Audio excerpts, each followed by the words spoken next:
में सबसे पहले आपको बताएं, पीटीआई ने फिर वही किया जिसकी तवक्को की जा रही थी। ना वक्त का ख्याल किया, ना ही एसओपीज को फॉलो किया। पीटीआई ने कानून की धज्जियां उड़ा दी। 7 बजे का वक्त था। वक्त खत्म होने के बाद भी पीटीआई का जलसा जारी है। जिला इंतजामिया ने मुंतजमीन को बार बार इंतबाही नोटिस जारी किए। जलसागाह खाली कराने की हिदायत की जाती रही, लेकिन पीटीआई क़यादत टस से मस न हुई। 26 नंबर चुंगी पर हंगामा भी देखने में आया। रूट की खिलाफ वर्जी पर पीटीआई शुरका को पुलिस ने रोका तो उन्होंने अहलकारों पर पथराव कर दिया। एसएसपी और मुताद्दिद अहलकार जख्मी हो गए। पुलिस ने भी जवाब में शेलिंग की। वजीर दाखिला मोहसिन नकवी ने मामले का नोटिस लिया। एसएसपी शुएब खान को फोन करके खैरियत दरियाफ्त की। इसी पर बात करेंगे। वफाकी वजीर इत्तलात और नशरियात अता तारड़ हमें ज्वाइन कर चुके हैं। अता साहब, बेहद शुक्रिया वक्त देने के लिए। ये वफाकी दारुल हुकूमत के मनाजिर हम स्क्रीन पर दिखा रहे हैं। पीटीआई शुरका की जानिब से पुलिस पर पथराव किया गया, ये हो क्या रहा है? देखिए, तो हमें इस बात का हमेशा से पता था कि ये कभी पुरअमन नहीं रह सकते और इनको इजाजत दी गई थी कि ये पुरअमन रहें और एक पुरअमन जलसा करें, मगर इनमें ये कैपेसिटी ही नहीं है पुरअमन रहने की। अगर आप माजी में देखें, 2014 में पीटीवी पे हमला हो, पार्लियामेंट के गेट को तोड़ना हो, कब्रें खोदनी हो, पुलिस वालों को तशद्दुद का निशाना बनाना हो, कील और डंडों से लेस ये उस वक्त होके आए थे। तो आज जो रूट दिया गया था उस रूट पे ये नहीं गए और चुंगी नंबर 26 पे जो तसादम हुआ है, जो क्या अंडर कंट्रोल है, वहां पे उन्होंने पुलिस पर पथराव किया और उस पथराव के नतीजे में पुलिस ने अपना दिफा करने की कोशिश की, जिस वजह से शेलिंग आज देखने में आई। और देखिए, ये रूट भी तय था, जलसागाह भी तय थी, फिर ये तासुर दिया कि जी जलसागाह पे जो है वो शेलिंग हो रही है, खुदा ना खास्ता। ये सिर्फ पथराव के जवाब में शेलिंग की गई थी उनको मुंतशिर करने के लिए। और मैं ये बिल्कुल वाज़ेह करता चलूं कि ये नाकाम जलसा है, मुकम्मल तौर पर ये नाकाम हो चुके हैं। अपनी प्रेस कॉन्फ्रेंसेज में, सोशल मीडिया पे, पूरे पार्लियामेंट के अंदर ये वावेला करते हैं कि जी लाखों लोग हमारे साथ हैं। तो आज जलसे पे वो लाखों लोग क्यों नहीं आए? और अली अमीन गंडापुर जान के लेट निकले। वो दिन की रोशनी में इस्लामाबाद नहीं पहुंचना चाहते थे। उनको पता था कि जलसागाह के हालात जो हैं वो बड़े नाजुक हैं। वो जान के लेट आए, रात के अंधेरे में आए, ताकि जलसागाह में जो कमी है वो नजर ना आ सके। मगर अभी भी आप ड्रोन फुटेज देखें तो ये देखा जा सकता है कि ये मुकम्मल तौर पर नाकाम हो चुके हैं और एक फ्लॉप जलसा है। काश सुप्रीम कोर्ट के ऑर्डर पे अमल दरामद करा लिया गया होता, जिसमें जब इन्होंने रेड जोन में आके ग्रीन बेल्ट को आग लगाई थी और तब सुप्रीम कोर्ट ने मना किया था कि आप रेड जोन में दाखिल नहीं होंगे।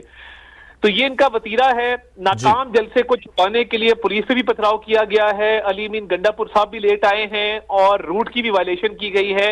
इनका ख्याल है कि इन सारी चीजों से अटेंशन डाइवर्ट की जाएगी और जलसे की नाकामी को छुपा लिया जाएगा। ऐसा मुमकिन नहीं है। पूरी दुनिया ने देख लिया कि जो पॉपुलैरिटी का ढंढोरा पीटा जा रहा था, खोदा पहाड़ और निकला चूहा।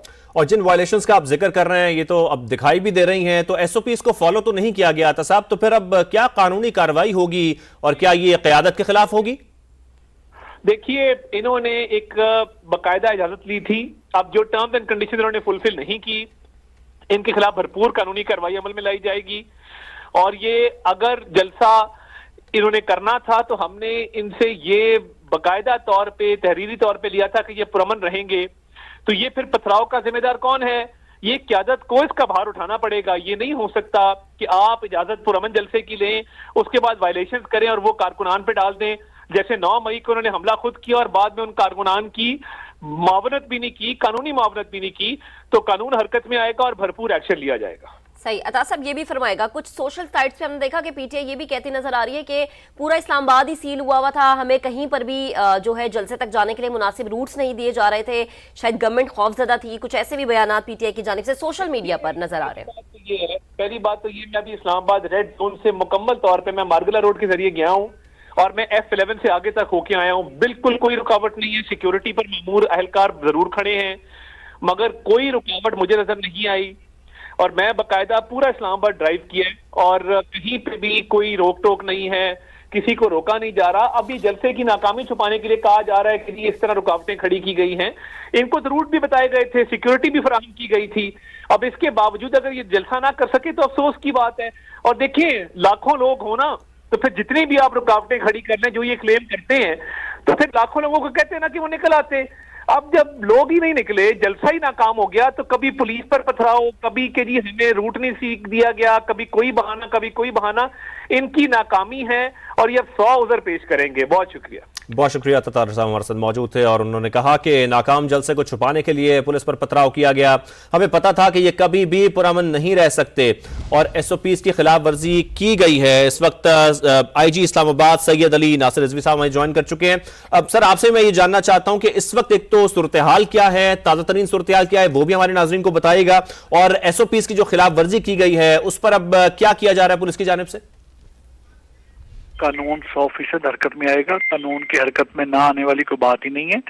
जो एनओसी है डिप्टी कमिश्नर ने इशू किया था, और वो कंडीशनल एनओसी होता है जिसमें बड़ा क्लियर था कि उसमें ये रूट स्पेसिफाइड है और ये टाइम है। एक तो रूट की वायलेशन की गई, 26 नंबर चुंगी जो है वो रूट नहीं था। वहां से जो इस जलसे में शिरकत के लिए लोग आए उन्हें बताया गया, समझाया गया, उन्हें क्लियर किया गया। उसके बावजूद उन्होंने इसमें एग्रेशन पे उतरे। They started pelting of stones, जिससे हमारे एसएसपी सेफ सिटी शुएब और हमारे जवान जख्मी हुए और मजीद नफरी भेज के उनको वहां से मुंतशिर किया गया। इसके अलावा मैं आपको बताता चलूं कि 4 बजे से 7 बजे तक का टाइम था। जो नया कानून बन गया इस्लामाबाद में, उसमें जो नॉन रिस्ट्रिक्टेड एरिया जहां पर कोई इस तरह की गैदरिंग होती है, वहां पर जो कंडीशंस हैं उनको फॉलो करना जरूरी है। कंडीशंस की कंप्लायंस ना करने पे कानूनी कार्रवाई होती है। 7 बजे तक वो जलसा बिल्कुल एक टाइम के अंदर था। 7 बजे के बाद अब जो जलसा हो रहा है, ये 7 बजे के बाद है,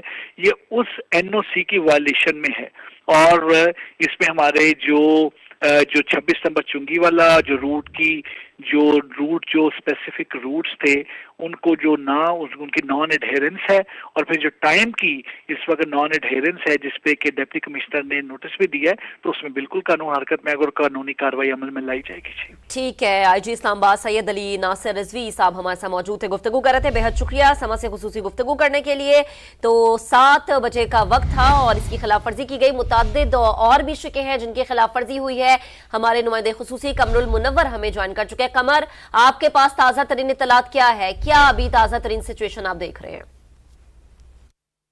जी 26 नंबर चुंगी जो है वहां पर पुलिस और पाकिस्तान तहरीक इंसाफ के जो कारकुनान केपीके से आ रहे थे उनके दरमियान तसादम हुआ, और इसके नतीजे में एसएसपी जो शुएब खान हैं, एसएसपी सेफ सिटी, वो भी जख्मी हुए। उनके साथ 5 पुलिस एहलकार जो हैं वो भी जख्मी हुए, जबकि पुलिस की जानिब से शदीद शेलिंग की गई है। और अब तकरीबन 1.5 घंटे तक ये लड़ाई जो है ये जारी रही पुलिस और जो तहरीक इंसाफ के कारकुनान हैं उनके दरमियान। और अब पुलिस की जानिब से मुकम्मल तौर पर 26 नंबर चुंगी जो है उसका कंट्रोल संभाल लिया और यहाँ पर मौजूद जितने भी मुजाहिरीन थे वो डिस्पर्स हो चुके हैं। ताहम एफसी के मजीद दस्ते जो है वो भी मंगवा लिए गए थे जो अब भी यहाँ पर 26 नंबर चुंगी पर मौजूद है। दूसरी जानिब मैं आपको बताऊं कि वफाकी वजीर दाखिला जो है मोहसिन नकवी, उन्होंने इस वाक़े का नोटिस लिया और 7 बजे तक का वक्त था जलसे के खत्म करने का, लेकिन जलसा जो है वो अभी तक जल रहा है। इस हवाले से डिप्टी कमिश्नर ने एक नोटिस जो है वो भेजा है जो मुंतजमीन है आमिर मुगल, उनको जो गाड़ियां हैं उनकी वजह से संगजानी के करीब जो मेन चौक है वो मुकम्मल तौर पर बंद हो चुका है।